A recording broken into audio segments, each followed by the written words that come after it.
Hey everyone, and welcome to the Sunny Go One Piece podcast. I am recording this with my new microphone, so we'll see if it sounds any better or not, but I hope so. I've been kind of messing around with the settings, so it may be a little bit before I actually get the settings correctly and it sounds good. But yeah, let's get started. On this episode, we're going to be talking about anime episodes 171 through 173, which will be covering manga chapters 260 to 264. As we enter the third act of the Skypiea arc, we begin to see many of the heavy hitters converge on the center of the island while we get some further world building and history from Robin's perspective. So, starting off with the synopsis, as everyone begins to make their way to the center of the island towards Enel's shrine at the top of the giant jack, the strongest or the luckiest have managed to survive so far. They begin an all-out brawl at the summit of the massive beanstalk with Ohm's steel ordeal waiting for them. All the while, Nami and Isa unfortunately find themselves mixed up in a frenzy after being chased by the giant snake, while Luffy is completely lost while stuck inside of the snake itself, wreaking havoc for everyone else.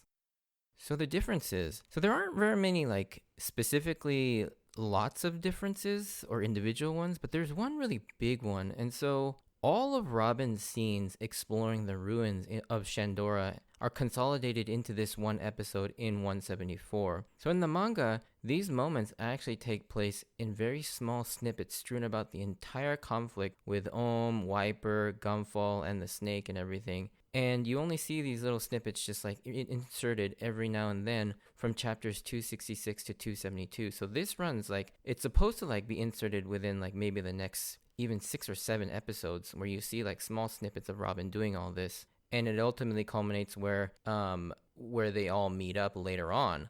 But this episode does a smart thing where it consolidates all of this into one episode, making it one narrative, which actually makes it much easier to follow and also much more enjoyable to watch, because you get to see Robin's entire journey through this without it being cut up. And I also like that the fights are less interrupted as well, because a lot of Zoro's fights are interrupted with these scenes of Robin. So it's kind of become this reverse problem of what Toei does with the anime, but instead Oda decided to do this in the manga. I guess it's because he just didn't have time, but he also wanted to make it so that time flowed similarly with Robin as it did with everybody else, since these technically are supposed to be taking place concurrently at the same time. The other two smaller differences that I could find, aside from some more scene shuffling, is with Zoro actually. So in the anime, we actually get to see Zoro eating his lunch, and that we get to see that scene play out where the South Bird sees Zoro eating lunch, and then Zoro actually munches down on it even faster to not give the South Bird any of its food. So in the manga, this actually is just really one panel with no dialogue, nothing. We just see Zoro sort of munching down on his lunch with the South Bird in the background. And it's sort of this montage panel of what's happening at the time. And so, yeah, we don't actually get that scene. So it's nice that they extended this scene out. And then the last one is we get a few more scenes of Zoro versus Ohm in the beginning of it. In particular, there's a change in how the tension is built in one particular scene. So right after they cut to Luffy falling down the snake stomach yelling, "I don't like this anymore," or "more yada." and then so in the anime, it slowly moves back to Zoro as he avoids a punch from Holy, and then you see Ohm use his Aizen whip to slash Zoro in the gut. However, in the manga, Oda uses this as an opportunity to build some suspense as to what Ohm's actual ability is. So in the manga, instead of seeing that sequence that I just described, it immediately cuts to the panel where Zoro's kind of doubled over with his wound in his gut, and we're left wondering what actually hit Zoro, because at this point, we know that Holy doesn't use his fangs or claws, and Zoro's also very much aware of the barbed wire traps, and so you're thinking, what could he have actually been slashed by? And it's not until later do we actually see the revelation of Ohm's main attack, the Aizen Whip sword, and it's kind of a bigger surprise. But I mean, ultimately, even in the manga, you see it only a few pages later, so it's not really that huge of a change, but it is interesting how they decided to sort of forego that sort of reveal in favor of a more earlier reveal. All right, so let's get into these episodes. So we begin with episode 174, which is a completely Robin-centric episode, which is awesome. The episode starts with picking up with Robin versus Yama, And this is our first taste of Robin in a one-on-one fight with an opponent. And kind of a spoiler, but I just want to rip the band-aid off for you, not to get your expectations up. This will actually be the last one-on-one fight for Robin for a very, very long time, unfortunately. But yeah, the fight starts off with Robin struggling quite a bit with trying to deal with Yama's brute strength and blatant disregard for the preservation of the ruins all around them. And this is really good character writing, as it informs in an exciting way just how committed to historical preservation Robin really is. That she would go so far as to put her own body on the line to try and protect these historical artifacts and sites. I particularly love that line she gives to Yama that history repeats itself, but we can't go back to the past, which is basically another way of sort of interpreting the old adage, if we don't learn from our past, we're doomed to repeat it. And what Robin is saying here is that because history tends to repeat regardless, and since we're unable to go back into the past, if we destroy our history, we'll never be able to learn from it. And I feel like here we're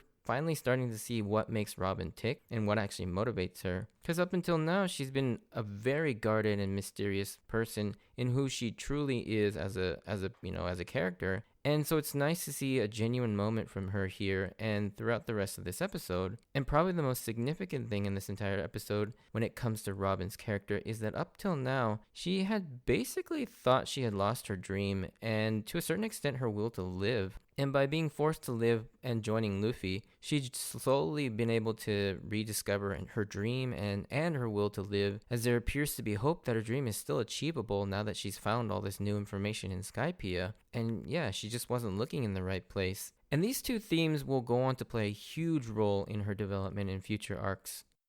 Getting back to the fight itself, we see that Robin was only getting beat up because she was more concerned with the ruins than the actual fight. And once she gets to a clearing, she unleashes her powers, and it's pretty terrifying, just as it was during her Baroque Works days. And one interesting thing to note that stood out to me is that there does seem to be a limit to the strength of the blossoming arms she has, as she mentions how straining it is to swing Yama into the tree. And by the end of the fight, I'm pretty sure Yama is dead. I mean, Robin's ruthless assassin ways are still very much present, as not only does she do her trademark crutch attack, but then sends him careening off like a 100-foot cliff headfirst into the ground. Like, I don't care how tough Yama is, she broke his back and then slammed him into the ground head first off of a cliff. Like, I don't know how you're surviving that. Robin then makes her way back to the ruins and eventually comes upon the lost city of Shandora buried beneath the cloud ground. And that big reveal of the city of Shandora is pretty cool in and of itself. I always wondered if she expends more or less energy as she uses her arms to carry those clouds to dig up that hole to discover Shandora. And I mean, maybe the clouds are just more or less weightless because, they're clouds. But yeah, it's pretty interesting. And to Robin's surprise, she finds another poneglyph in the city's ruins, and within its writings, she finds a clue about a golden bell, which is what Nolan references in his logbook. And she excitedly hypothesizes that the city fell after trying to protect the Great Golden Bell because it possibly contains a poneglyph with the text of the real history, and this might actually lead her to her ultimate goal of finding the real poneglyph, which has been her dream, as she mentioned earlier in Alabasta. And I really like that this is what drives her to reinvigorate her passion for her dream, and you can really hear it in her voice too. Yamaguchi Yuko does an amazing job voicing that sort of calm but excitedness in her voice, because Robin for the most part has been very stoic in terms of her portrayal and her voice intonation. You rarely ever see her express too great of emotion. She sometimes gets angry, but very rarely will you ever see her deviate from her normal, very calm expression, which is what makes her, those dark statements even funnier, is because she says it in the same tone as she would say any other normal thing. In the next episode, we now move back to Chopper, the other Straw Hat in the search party, to be able to actually make it to the city ruins, and we see him very adorably climb up Giant Jack with his tongue sticking out. I really find this image really cute for some reason. I mean, I know why. It was designed to be cute, but yeah, it's a really cute image. However, once he does get to the perch of the Giant Jack, who's waiting for him but yet another priest? And I mean, good lord, Chopper just can't catch a break, as he has now run into 3 out of the 4 priests at this point, and it is a horrifying running joke for him. I know, and I think Oda did this on purpose, but I'm not sure why. I think it's maybe to build Chopper up a little bit so that he gets a little bit more toughness. Because I think, up until now, even Chopper states it himself that he's been a little sheltered by the stronger members of the crew. But unfortunately for him this time, it's Ohm and his dog Holy who are probably the strongest of the four priests. And similar to his other priests, Ohm is incredibly self-righteous and starts spouting philosophical nonsense about how people's desire and greed causes their own death. So it's better for them to have done nothing and be dead to begin with, which is like Thanos-esque like levels of self-righteousness, but very in keeping with with the character of being a servant to Enel, who is the ultimate self-righteous maniac. There is one moment that I really love in this scene, though. So he offers to save Chopper, but then immediately turns around and tells him, if you're dead, then you'll desire nothing. And Chopper's terrified reaction, he's like, he has no plans to save me. It's freaking hilarious. I love how he says, Zintin Skooky ne. It's just so funny. But with that, Chopper eventually realizes he has to run or else he's going to be killed for sure this time. And I know this seems like a contradiction from his development of not running from fights earlier, but sometimes the smart play is to retreat. In this case, I think that is the smart thing to do and is very warranted because A, he's outnumbered 2-1, and also Chopper's taken a considerable amount of damage in both his fights with Shura and more recently with Giratz, which happened as recently as a couple hours ago, I'm assuming. And it just makes sense for him to not stand and fight if he doesn't have to, because he's at a clear disadvantage right now. And so yeah, I don't think this is an issue in terms of like him going back on his character growth. But unfortunately for Chopper though, Ohm finds him and Chopper falls victim to Ohm's steel ordeal and is mortally wounded somehow. And you really feel for the poor guy at this point. He's been through so much, and to get this brutally attacked is pretty hard to watch as he just goes white-eyed. And this scene is just,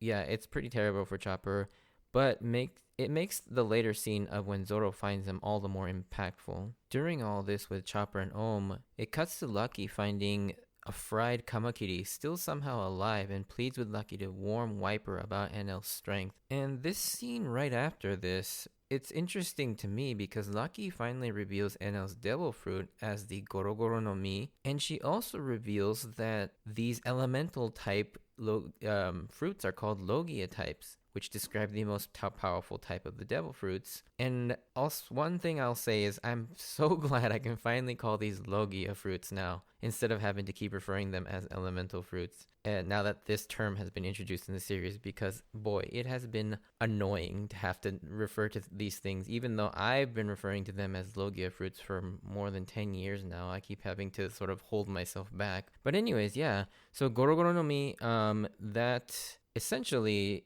is just an onomatopoeia for how thunder it sounds in Japanese. Like whenever in Japanese we describe the sound that thunder and lightning make, we'd say it goes goro goro. So that's where that comes from. And in English, it's, I believe, translated as rumble rumble fruit, which it actually fits pretty well. As we catch up with Zoro, on the other hand, he has his own trying journey of trying to navigate the forest with his atrocious sense of direction. He somehow makes his way all the way back to the sacrificial altar in a giant circle, and during all this, he has been hilariously followed by a big south bird who has been following Zoro and eyeing his food that he was eating earlier. And one thing that always gets a laugh out of me is Zoro's stubborn dislike of Sanji. So when he pulls out the lunch that Sanji made for everyone, the food obviously looks delicious and you know it tastes great, but then because it's Sanji who made it, Zoro just kind of begrudgingly says it's alright. He won't even in complete privacy, he won't give Sanji his due. But the big south bird seeing Zoro's food, but then Zoro just like eating all of it right away so that he doesn't have to give it away. The south bird thinks that his backpack contains more food, so he tries to take it, but then Zoro grabs his backpack, and then they all just go flying away. And I love Kazuya Nakai's like screaming. It's so funny.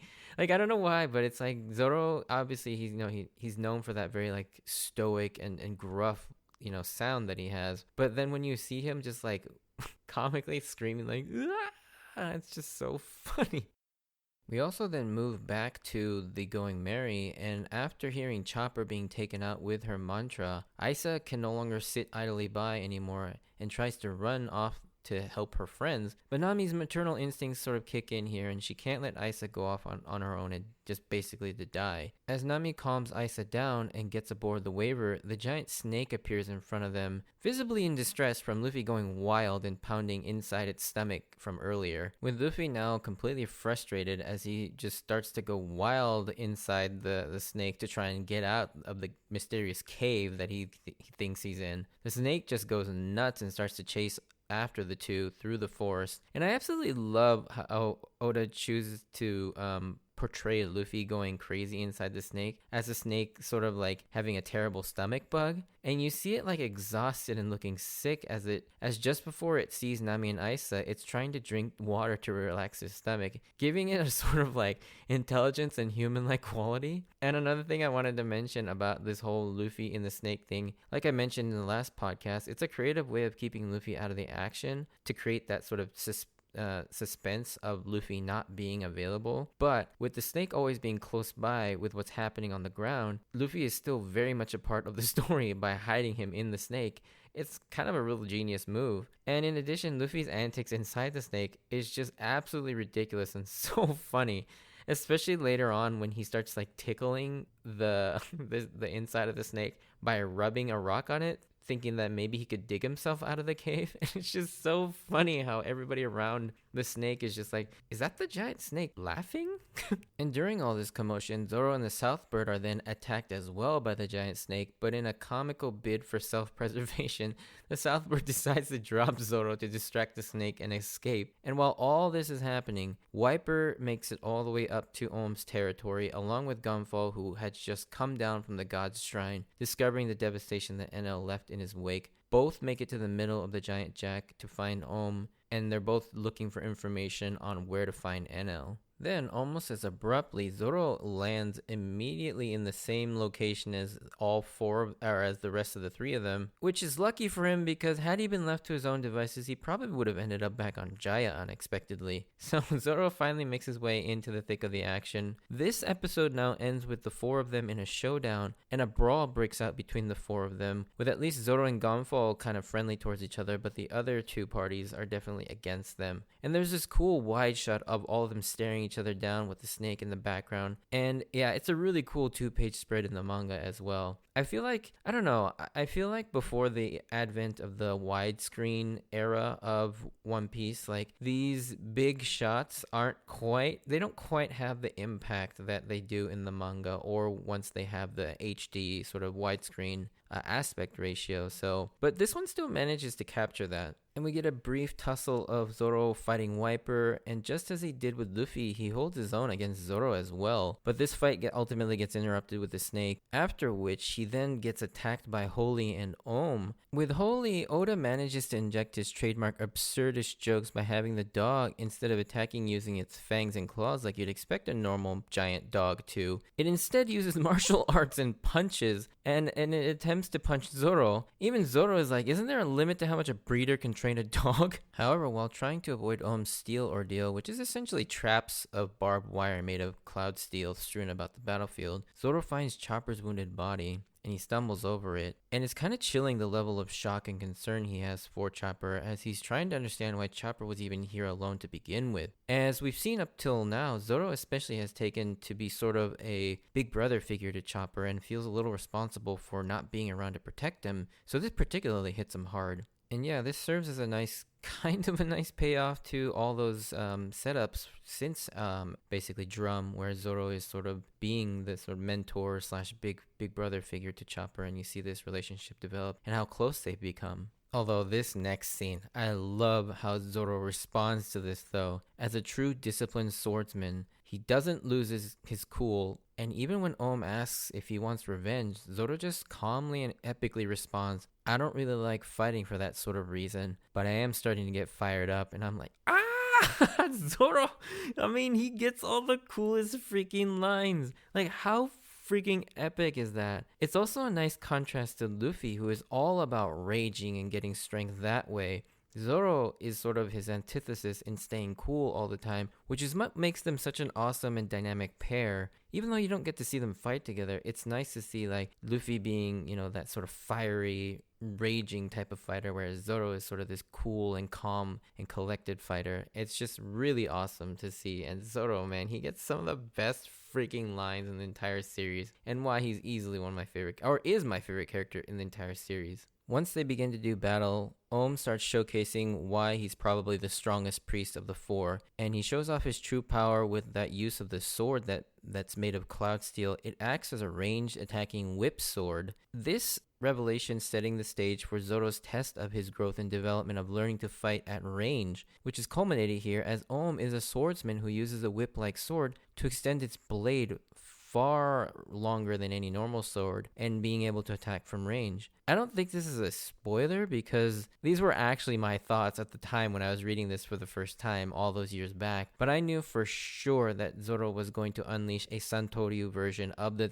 Sanjurok Pondoho to be his finishing blow on Ohm. I mean, it's so clear as day that's what was being foreshadowed when he unleashed that move against Braham. And in the midst of all this, Nami and Aisa also inadvertently find their way to the battlefield as they're chased by the Shinpei now. But I always found this next moment so weird. So Wiper clearly cares for Aisa and shows concern for her by telling her to get away from the quote-unquote Blue Sea Dweller, aka Nami. But then his solution to this problem is to fire the burn bazooka at both of them. And if it weren't for Gunfall saving them, they would have been both dead for sure. Like, even Aisa mentions this, like, why she yells at him. He's like, Wiper, you're a devil.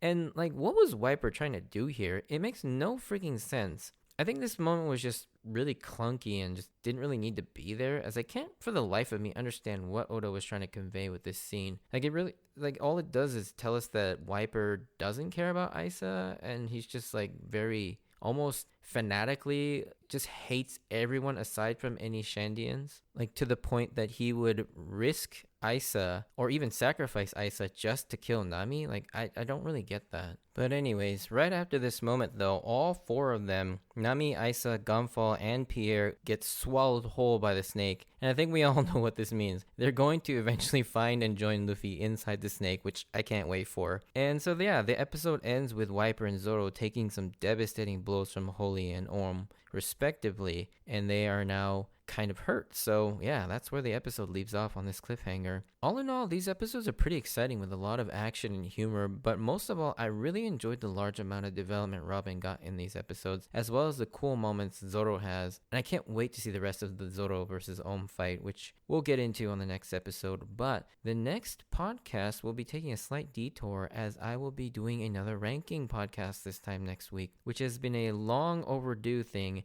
as I will be ranking the ending themes. So please look forward to that. But yeah, if you enjoyed this, send me a like or a comment. And if you want to join me on this journey of rewatching One Piece, please consider subscribing. Check out my Instagram and Twitter account at SunnyGo Podcast if you want updates of when I post new episodes or seeing some pictures of my manga collection. But yeah, no real spoiler section this time. So yeah, thank you for listening, and I'll see you next time. Bye.